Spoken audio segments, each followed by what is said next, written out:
आपके सामने अपना तीसरा भाग लेकर आ गए हैं, जो कि प्राचीन इतिहास के सामान्य परिचय के बारे में है। तो पिछली दो वीडियोस पे आपने बहुत प्यार दिखाया, और अगर अभी तक आपने हमारी वो वीडियो नहीं देखी है तो उसका लिंक हम डिस्क्रिप्शन बॉक्स में दे देंगे, तो प्लीज़ उसको ज़रूर वॉच करें। अब हम बात करते हैं अपने सामान्य परिचय भाग 3 के बारे में। तो अगर आप चैनल पर नए हैं तो प्लीज़ मेरे चैनल को सब्सक्राइब कीजिए, लाइक कीजिए और शेयर ज़रूर कीजिए, क्योंकि हम जो हिस्ट्री को पूरा एमसीक्यूज़ के माध्यम से हम उसको पूरा सॉल्व करके बताएंगे और उसके बारे में डिटेल बताएंगे। ठीक है, तो बिना किसी देरी के लिए वीडियो शुरू हम करते हैं। सामान्य परिचय भाग 3 आपको स्क्रीन पे दिख रहा होगा। अब हम बात करते हैं हमारे पहले क्वेश्चन की। तो पहला क्वेश्चन जो है वो हमारा क्या है? तो पहले क्वेश्चन में है, विक्रम संवत प्रारंभ हुआ। अब विक्रम संवत कब प्रारंभ हुआ? तो इसके आपके सामने चार ऑप्शन है। ऑप्शन ए 58 ईसा पूर्व, ऑप्शन बी 78 ईसा, और ऑप्शन सी 57 ईसा पूर्व, और ऑप्शन डी 73 ईसा पूर्व। तो इसका सही जो आंसर है वो सही आंसर क्या है आपका? ऑप्शन ए 58 ईसा पूर्व। अब 58 ईसा पूर्व के बारे में हम इस पर थोड़ा डिटेल बताते हैं कि ये विक्रम संवत प्रारंभ हुआ। तो विक्रमी भारतीय उपमहाद्वीप में प्रचलित हिंदू पंचांग है। ठीक है, और भारत में ये अनेकों राज्यों में प्रचलित पारंपरिक पंचांग है। प्राय माना जाता है कि विक्रमी संवत का आरंभ 58 ईसा पूर्व में हुआ था। ठीक है, तो ये चीज़ है, आपको ये समझ में आ गया। अब हम बात करते हैं अपने अगले क्वेश्चन के बारे में। तो अगले क्वेश्चन पे चलते हैं। अब अगला क्वेश्चन जो है हमारा वो ये रहा आपकी स्क्रीन पर। स्क्रीन में आपके क्वेश्चन पे, यहाँ पे क्वेश्चन आप ध्यान से पढ़ेंगे तो आपका जो क्वेश्चन है वो है, शक संवत का प्रारंभ किस सम्राट के शासन काल में 78 ईस्वी में हुआ था? ठीक है, तो इसके आपके सामने चार ऑप्शन है। वो चार ऑप्शन क्या है? Option A Ashok, option B Kanishka, option C Harsha, option D Samudragupta. तो इसका जो सही आंसर है आपका वो है आपका कनिष्क। अब इसके बारे में डिटेल मैं आपको बता दूं कि शक संवत भारत का राष्ट्रीय संवत है, और जिसे कुषाण वंशी राजा कनिष्क ने 78 ईसा में शुरू करा था। ठीक है, तो कनिष्क जो है वो कुषाण शासक थे, कुषाण वंश के जो शासक थे वो थे। तो आपको ये समझ में आ गया होगा। अब हम बात करते हैं अपने अगले क्वेश्चन के बारे में, यानी क्वेश्चन नंबर 3 के बारे में। ठीक है, अब क्वेश्चन नंबर 3 को आप ध्यान से पढ़ेंगे, आपके स्क्रीन पे दे दिया गया है।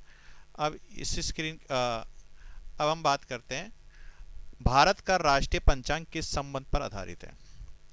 तो ऑप्शन है कली संवत, option B Vikram Samvat, option C शक संवत, या ऑप्शन डी इनमें से कोई नहीं। तो हमारा जो राष्ट्रीय पंचांग किस संवत पर आधारित है, तो इसका जो सही आंसर है वो सही आंसर है आपका ऑप्शन सी शक संवत। तो शक संवत भारत का राष्ट्रीय पंचांग है जो 78 ईसा पूर्व में शुरू हुआ था, मैंने आपको ये पहले ही बता दिया। ठीक है, अब हम बात करते हैं अपने अगले, ठीक है, क्वेश्चन की, क्वेश्चन नंबर 4 के बारे में बात करते हैं। किसके? क्वेश्चन नंबर 4 के बारे में बात करते हैं। अब ये क्वेश्चन नंबर जो 4 है, ठीक है, इसके बारे में ध्यान से इसको पढ़ेंगे। गुप्त संवत 319 से 320 ईस्वी को प्रारंभ करने का श्रेय किसे दिया जाता है? तो ऑप्शन है आपके सामने, चार ऑप्शन है। ऑप्शन ए चंद्रगुप्त प्रथम, ऑप्शन बी चंद्रगुप्त द्वितीय, option C Samudragupta, option D Skandagupta. तो इसका जो सही जवाब है वो है आपका सही जवाब है इसमें चंद्रगुप्त प्रथम। अब चंद्रगुप्त प्रथम ने गुप्त संवत की जो शुरुआत हुई थी वो 319 से 320 में हुई थी। इससे रिलेटेड और भी क्वेश्चन बन जाएगा, जैसे चंद्रगुप्त ने गुप्त संवत कब शुरू करा, तो 319 से 320, ये भी ऐसे क्वेश्चन बन सकता है। अब यहाँ पे आप बात करेंगे तो चंद्रगुप्त के बारे में, तो चंद्रगुप्त प्रथम ने अपने शासन काल में एक नया संवत चलाया था जिसे गुप्त संवत कहा जाता था। अब गुप्त जो है उसके वंश को प्रदर्शित करता है। यह संवत गुप्त सम्राटों के काल तक ही प्रचलित रहा, बाद में उसका चलन नहीं चला, क्योंकि ये जो कैलेंडर था ये उसी टाइम पे चला, यानी ये जो संवत है उसी टाइम तक चला जब तक कि गुप्त वंश था, उसके बाद इसको नहीं चलाया गया। चंद्रगुप्त प्रथम ने एक संवत गुप्त संवत 319 से 320 ईस्वी के नाम से चलाया था, यानी ये एक संवत चलाया था, यानी ये इसका जो काल था वो बहुत ही थोड़ा था। ठीक है, अब हम बात करते हैं अपने अगले क्वेश्चन की। ठीक है, तो अगले क्वेश्चन में हम, उससे पहले हम अगले क्वेश्चन पे चले जाते हैं। तो अगले क्वेश्चन जो है हमारा वो पांचवा क्वेश्चन है। अब बात करते हैं हमारे पांचवा क्वेश्चन, चंद्रगुप्त प्रथम ने गुप्त संवत का प्रारंभ किस उपलक्ष्य में किया? आपके सामने चार ऑप्शन है। ऑप्शन ए अपने राज्यरोहण के स्मारक के रूप में, ऑप्शन बी शकों के उन्मूलन के उपलक्ष्य में, ऑप्शन सी हूणों को परास्त करने के उपलक्ष्य में, ऑप्शन डी इनमें से कोई नहीं। तो इसका सही जो जवाब है वो आपका है, सही जवाब ऑप्शन ए अपने राज्यरोहण के स्मारक के रूप में। अब चंद्रगुप्त प्रथम ने गुप्त वंश का एक साम्राज्य की प्रतिष्ठा प्रदान की थी और से इतिहास में एक नया पहचान देने के लिए उन्होंने गुप्त संवत की शुरुआत करी। तो इसलिए जो संवत है उसका जो श्रेय है वो चंद्रगुप्त मौर्य को दिया जाता है, जो उसने अपने राज्यरोहण के स्मारक के रूप में प्रस्तुत किया था। ठीक है, अब हम बात करते हैं अपने अगले क्वेश्चन की तरफ चलते हैं। अगला क्वेश्चन ये आपकी स्क्रीन पे, ठीक है, ये थोड़ा ट्रिकी क्वेश्चन होने वाला है। मैं अपना कैमरा इस तरफ कर लेता हूँ।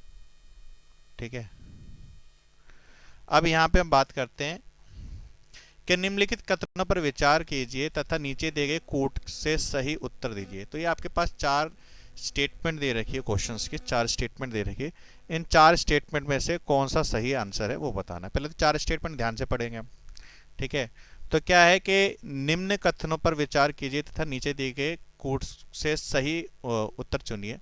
तो पहला ऑप्शन इसमें है आपका विक्रम संवत 58 ईसा पूर्व से आरंभ हुआ। क्या ये बात सही है या गलत है, ये आपको बताने नीचे कूट मिलेंगे, मैं आपको बता दूंगा स्क्रीन पे। दूसरा जो है शक संवत सन 78 से शुरू हुआ। गुप्त संवत सन 319 से शुरू हुआ। भारत में मुसलमान शासन का युग 1119 से शुरू हुआ। अब इसके जो कोट है वो आपके ये रहे, जैसे कोट कौन से सही है इसमें, कोट 1 व 2 सही है, या कोट 3 व 4 सही है, या कोट 1 2 3 सही है, या ऑप्शन डी है हमारा कोट का 1 2 3 व 4 सही है। तो इसका जो सही जवाब है उसमें आपका ऑप्शन सी है। ठीक है, क्योंकि मुसलमान भारत का युग 1119 से शुरू हुआ ये नहीं है, बाकी की तीनों बातें सही है। अब अगले क्वेश्चन की तरफ बढ़ते हैं। हर्षवर्धन ने 600 ईस्वी में हर्ष संबंध की स्थापना किस उपलक्ष्य में की थी? तो इसके चार ऑप्शन है, अपने राज्यरोहण के उपलक्ष्य में, कन्नौज पर अधिकार करने के उपलक्ष्य में, सिंध विजय के उपलक्ष्य में, या पूर्वी भारत के विजय के उपलक्ष्य में। तो इसका जो सही आंसर है वो यही है, अपने राज्यरोहण के उपलक्ष्य में। ठीक है, तो इसका हम इस पर टिक कर लेंगे। अब इसके बारे में बात करें, हर्षवर्धन ने 606 ईस्वी में हर्ष संवत की स्थापना की और राज्यरोहण के उपलक्ष्य में की थी। और हर्षवर्धन 590 से 647 ईस्वी प्राचीन भारत में एक राजा था जिसने उत्तरी भारत में 606 से 447 ईस्वी तक राज किया। और वह हर्षवर्धन राजवंश के शासक का प्रारंभक वर्धन पुत्र भी था, यानी इसमें हर्षवंश की जो स्थापना है वो उसी ने करी थी, जिसके पिता अलोकन हूणों को पराजित किया था। पिता ने क्या है, अलोकन हूणों को पराजित किया था। ठीक है, अब हम बात करते हैं अपने अगले क्वेश्चन के बारे में। अब अगले क्वेश्चन के लिए हम चलेंगे अपनी स्क्रीन पर, दोबारा ये अगला क्वेश्चन आएगा। ठीक है, अब यहाँ पे ध्यान से पढ़ेंगे। निम्नलिखित में वह कौन सा संवत है जो कलचुरियों द्वारा संयुक्त किए जाने का कलचुरी संवत भी कहलाता है? ठीक है, तो इसमें आपको चार ऑप्शन है, वो चार ऑप्शन क्या है आपका सामने। विक्रम संवत ऑप्शन है, ऑप्शन बी शक संवत, ऑप्शन सी त्रिकुटक संवत, या ऑप्शन डी इनमें से कोई नहीं। तो इसका जो सही आंसर है वो आपका क्या है, त्रिकुटक संवत। कलचुरी शासक त्रिकुटक संवत का प्रयोग करते थे और जो 248 से 249 ठीक है तक का ये प्रचलित हुआ था, यानी इसका भी काम जो काल था वो बहुत छोटा था। अब हम बात करते हैं अपने अगले क्वेश्चन की तरफ चलते हैं। ठीक है, अगला क्वेश्चन ये है आपकी स्क्रीन पर, और इसमें क्वेश्चन नंबर जो 9 है वो क्वेश्चन है, चालुक्य विक्रम संवत का प्रचलन किसने किया? आपके सामने कुछ ऑप्शन दे रखे हैं। ऑप्शन ये है, ऑप्शन ये पहला ऑप्शन है वो है तेलप्स द्वितीय, ऑप्शन दूसरा जो है वो आपका सोमेश्वर है प्रथम, तीसरा ऑप्शन है विक्रमादित्य 6th, ठीक है, और चौथा ऑप्शन है आपका सोमेश्वर द्वितीय। तो इसका जो सही जवाब है वो सही जवाब क्या है आपका विक्रमादित्य, ठीक है, 6 जो लिखा है वो है।